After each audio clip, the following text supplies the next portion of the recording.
Right, we're starting off with apologies. We have an apology from Councillor Arnold. We also have Councillor Abbott. He's an apology now. Right, I move those apologies. thank you. Sorry, was Councillor Councillor Soper in there as well? She's as a lateness, yeah. Okay. Happy to second. Second that. Move that. All those in favour? Aye. Thank you. There is no update of declaration of interest, and there is no public forum. And Councillor Kett, can I invite you? You wish some time to speak. Thank you, Mr. Chairman. I have made a mistake, and I'm referring to the article in the Southern Times on Saturday, the 25th of September, and the comments I made about our Chief Executive Officer, Claire Hadley. I should not have been criticising staff in the public arena. There are strict rules and regulations around that. I apologise to Claire Hadley. Claire, I am sorry. Thank you, Mr. Chairman. Thank you, Councillor Kett. Thanks, Peter. Sorry, Councillor Clark. Yeah, through you, Chair. I think it's appropriate to acknowledge that that we've accepted the apology. That's not been the modem of operation in the past, that people haven't apologised where they made a mistake, so take my hat off to the man for doing that. No, thank you for your comment. Right, we're going to move on to... Sorry, Mr. Chair, I've just received a text from Councillor Soper saying she will not be able to attend. Okay. Happy for that. And The motion to be amended. Yeah.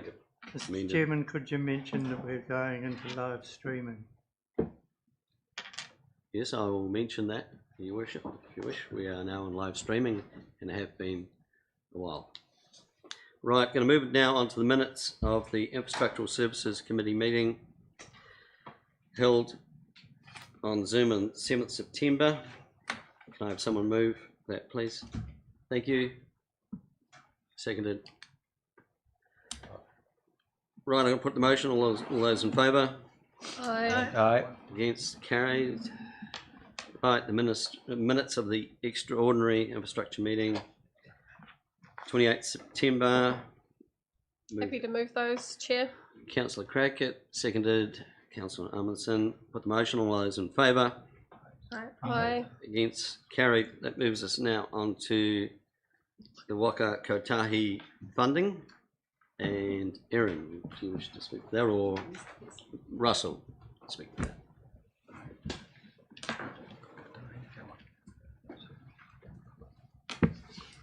Thanks, Mr. Chairman. This report really brings the funding, or the subsidised funding regime that NZTA have, Waka Kotahi NZTA have actually allocated to council for the next 3 years. I guess it highlights that there is a relative tension across all of the roading activities across New Zealand, and that there isn't sufficient funds allocated to actually meet the demands of all the local authorities, and as such that I guess they've had to go through a process of reallocation. Through that process they've done some national moderation, but they've also issued some interim funding, and that interim funding was quite substantially less than what we've got. They went through at the end of their board process and actually reallocated some extra funding the government had given. So in an overall sense, the amount of money that we've been have available for a subsidised program is more than we've had in the past, but once again our activity management plans have indicated that we've got ongoing demands in that area. So part of, I guess, what we need to continue to do is to prioritise those works. And I guess my report highlights a couple of areas, which is obviously in the footpath area where the amount of funding that we've requested and the amount of funding that we've got has a substantial difference. During the next 3 years, that's part of our process will be to actually look at where the best value for money we can achieve with the available funds will be allocated across our network, and through that process we'll be, I guess, reforecasting and focusing on doing those works that are necessary. So we may wish to change ceiling programs compared to footpath programs over the period to actually make sure we do the right things at the right time. But I'm happy to receive any questions. Okay, we're going to open the floor for questions for Russell. Since there are no questions, there are 3 recommendations. Can I have someone move those, please? Councillor Ludlow, seconded Councillor Munson. I'm going to put that motion. All those in favour? Aye.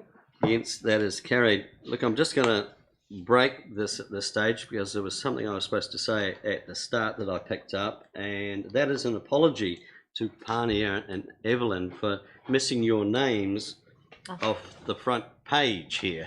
And now that was purely an administrative oversight that I picked up and thought, oi. And I can assure you it will be there for the PPP meeting next week. So it's not that we don't love you. Just PPP will love you more.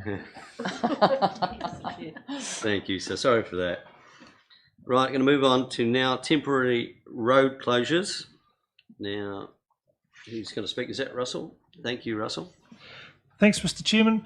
We've brought this report being a requirement for us to have temporary road closures for streets typically for specific events. So what we use is the Local Government Act, where it requires us to consider whether we unreasonably impede traffic or not.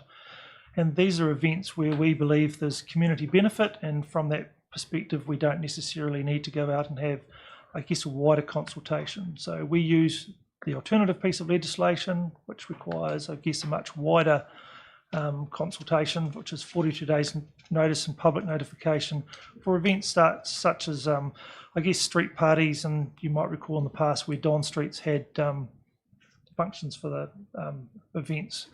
So we have 2 pieces of legislation, and we've just tried to pull a number of these together to actually, I guess, go through the process of allowing us to legally be able to have those roads closed for those periods and for those events. And Mr. Chairman, I have identified a small problem with the Tour of Southland dates. That's supposed to, at the bottom of the page, it's on Appendix 1, it's supposed to read the Saturday the 6th of November, because otherwise it was yesterday. So, Okay. so those 2 events. So. Councillor Ludlow. Thanks, Chair. Just a question, Russell, we normally do street closures around Christmas at the races as well. Have we not got them in there, or have they not got their application in? No, they haven't got their application in, but once again, that's something that we would publicly notify, because I guess that's the type of event where you might have greater community input from that area. Thank you. Any further questions for Russell?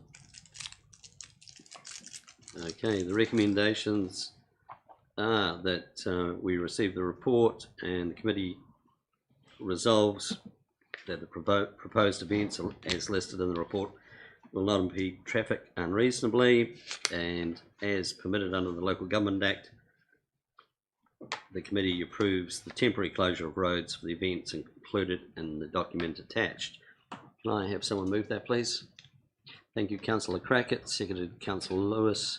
I'll put that motion. All those in favour? Aye. Against? That is carried. We have the activity report, but again, I have slipped up and forgot to advise you that there will be a late verbal update from the General Manager of Infrastructure, Aaron, at the end of the activity report. So, Aaron, do you want to proceed with the activity report? Thank you, Chair. As the activity report's a joint report between the Infrastructure Group and the Leisure and Recreation Group, I'll pass over to Steve Gibbling just to provide an update on the Leisure and Rec portion of the report. Thank you, Erin, and through you, Mr. Chair. Good afternoon, councillors. Just a couple of highlights. Firstly, Queen's Park being recently selected as one of the finalists for the Kiwis' Choice Keep New Zealand Beautiful Award. We'll be working with our comms team over the next month to start getting information out there about how our residents can start to vote for Queen's Park is to hopefully try and pick that award up. I guess the other key factor for this period of time was the impact that COVID had on the operations going into lockdown halfway through the month. So just giving you a flavour of some of the things that our teams have had to do, both in the park space, which is some core roles that had to keep working throughout that lockdown, but also we were tracking incredibly well at the pool for that period of time to see probably one of our bigger months, but unfortunately that got curtailed. So just a couple of summaries, and happy to answer any question there. Okay, questions for Steve? Councillor Ludlow. Not a question directly, Chair, more a comment.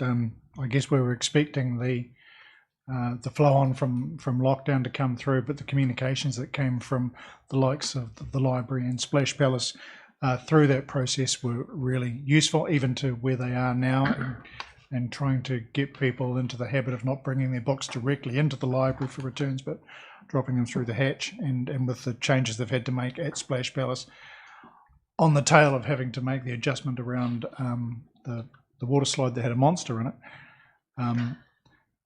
But also coming forward to how pleasing it was to see that recognition of the nomination for Queen's Park. So hopefully we can get people in behind that. I felt sorry for the staff, the parks staff, who there was one in particular I saw on a very warm day as I was going for my elderly amble, who was on a lawnmower masked up, and obviously you don't get too close to somebody on a lawnmower, and suffering from the heat while all these joggers sprinted through the park without masks on. I did feel for them at the moment, but you know, they've got health and safety obligations and they were living up to them. That aside with the nomination, you know, shows why parks are the jewel in our crown. So happy to move that the reports received, Chair. Thank you. Right, so that's that part of the report. Any other? Thank you, Chair. Probably just one item I'd like to highlight out of the infrastructure component is that strengthening works on Anderson House are set to commence in November. Obviously it's been a little bit of a process for us to get to here, but we've now got all heritage consents, resource consents and building consents in place, and the contractors have confirmed that not regarding COVID, that they will still be on track to commence that work come November. So that's a key milestone for us on that project. That work's expected to be completed in April next year. The other thing I just wanted to quickly verbally note is just that works around the earthquake strengthening on the Civic Theatre, that those works were completed last week.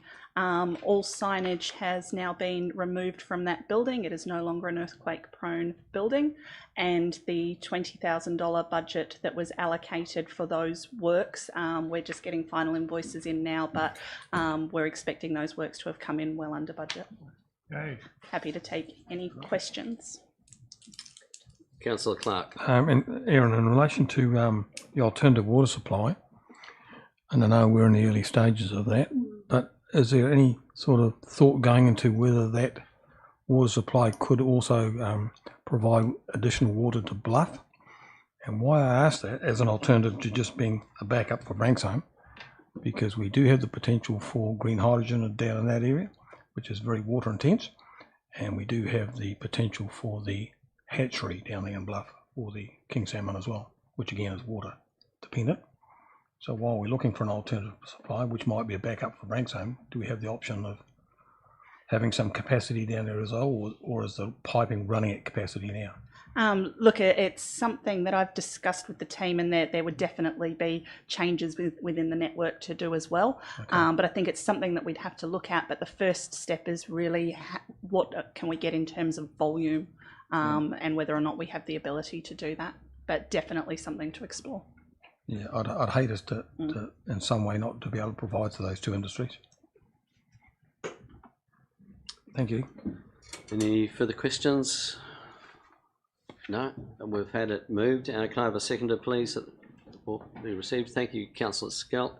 I'll put that motion. All those in favour? Aye. Against? Carried. Erin, would you like to update us? Thank you, Chair. Wanted to brief elected members that we've been doing work around our Stead Street Stop Bank project, which is due to commence next month. We know that as part of the sheet piling work that will happen along Stead Street, that we will need to have quite some significant plant there in terms of driving those sheet piles into the side of the stop bank. When we've worked through the methodology for that project, we've found that it's not possible to have the plant actually up on the stop bank itself, that the movement and vibration created by the plant has the potential to destabilise the bank and also destabilise that plant and equipment. So what that means is that we actually will have to follow a methodology where the plant will actually sit down within one of the lanes on Stead Street. Now, the impact that will have is that it means that during the construction of that project, we are actually going to have to take Stead Street down to one lane. That means that we will only have access from Invercargill City out to Otatara via that one lane, and then we will have to have the Otatara back to Invercargill coming via Bay Road. That will be for the duration of that project from approximately the first week of November through to April next year. So it's a project that's going to have a significant impact on the community. In terms of deciding which way we would have the one-way going, we definitely explored both options. We're aware that the community may have a preference for the ability to come directly into town in the morning when people tend to be in a rush for work, but both from the perspective of emergency services needing to get quickly out to Otatara if needed, and also the ability to control people from the perspective of if people miss the signs around one-waying, we don't want them to wind up having no option but to go through the airport to be able to turn around. We've found that the best way to be able to do that will be via that one-waying on the way out to Otatara. Now, in terms of advising the community, the team's been working on an extensive comms plan for this one over the last week. So there are letters already on their way that should be arriving today to the Otatara community, a media release which will go out after this meeting, social media, and there will also be a community meeting with Otatara towards the end of October. This project's obviously one that is about a $15.5 million project, of which about 2/3 are funded via shovel ready. And I think that anybody who was in Invercargill or has seen photos of how close that water came up on Stead Street back at the beginning of last year understands that it's a key resilience project, both for the Otatara community, but also for the Invercargill airport as well. So a key project, but acknowledging that it is going to have some impact whilst we move through that construction phase. I'm happy to take questions. Okay, questions, people. Councillor Lello. I guess it's important, Chair, that we acknowledge that it's going to be a marked inconvenience for the residents of Otatara. But in listening to Erin's explanation and which way is going to be best for having Stead Street available for traffic going to Otatara rather than traffic coming from Otatara to Invercargill, getting those emergency services out there as soon as possible if you've got a burning house or if you've got somebody bleeding on the side of the road makes really good sense. So thanks for the explanation. I understand why it needs to go that way. Councillor Crockett. Thank you, Mr. Chair. Just a couple of questions. Can you confirm for me that the cut-off for that, where it turns to one-way, is past the airport, so you'll still have two-way traffic to and from the airport? Absolutely. So that's also part of that reason for the one-waying, is to make it as simple as possible and provide that priority to the airport. So we will be retaining that two ways as far as the airport turn-off, and then it'll drop down to the single lane beyond the airport turn-off. And the pedestrianisation and cycleway, will that be two-way? Yeah, so the current cycleway that's up on the stop bank, there'll be a temporary cycleway. There's just enough width on the side of Stead Street there to be able to have a 1.5 metre temporary cycleway, which will be chip sealed, allowing both directions of travel along that cycleway for pedestrians and cyclists. Will there be any barriers there? Because I know that like on that very right hand side of Stead Street, it does drop onto that ditch. Not on the ditch side. They're making sure that there'll be some build up, I guess, along that edge to try to make sure there's no sharp drop-offs. And there will also be the lane delineation between the live traffic zone and the cycleway, keeping in mind though that one way will still be subject to temporary speed restrictions during the project. And when you come round to that Bay Road intersection, currently gives priority to all North Road travelling traffic. Will that be reconfigured or relooked at so that there will be priority given to that obvious traffic flow coming through there now? So not at this stage, but we are looking at just what we might need to do generally along Bay Road to make sure that it's as appropriate as possible. So that's something that we'll look at as well. Councillor Clark. Yeah, Aaron, as the Mayor of Otatara, just like to reiterate everything you've said. I think it's good. And for Councillor Crackett, there is a current margin on the side of the road nearest to the airport that you can pull into. If you've got a broken down vehicle, it's there, but it probably will need to be coned off because it's still a scary place for some people that are used to going on the bank. Yeah. But other than that, it's all good. Right. One of the questions I had was regarding, obviously Curran's Road will be a feeder onto Bay Road for those who choose to take that access. Now, at the best of times, that's quite a tricky corner because it's one of those ones you've got to look back over your left shoulder, and it's and of course you've got cars at 100k speed limit down there. I'm just wondering, Russell, I'm going to point this one at you. Safety, because the traffic will be tripling or even more. Do you see a problem there? Because I've seen a couple of near misses just normal times. Thanks, Mr. Chairman. I think speed on Otatara Road and Curran Road will just need to perhaps consider a temporary speed like an 80k in some of those areas, just to identify those areas to make it a little bit easier. But as part of the traffic management plan needed to set up and operate the stop bank, then it also will need to make sure that plan takes the whole travel point. Yeah, I think it's going to take a lot of work. I think it's going to be a partnership thing with everyone, acknowledging this is, just a bit of patience. Yeah. I think, Mr. Chairman, one of the things you'll find is that the people will actually learn quite quickly about how they feel the best route is. So some might use Otatara Road, some might use Curran Road. So I think once they've actually learned a little bit of that behaviour and how they will travel, then we'll see some better behaviour. Thank you, Councillor Clark.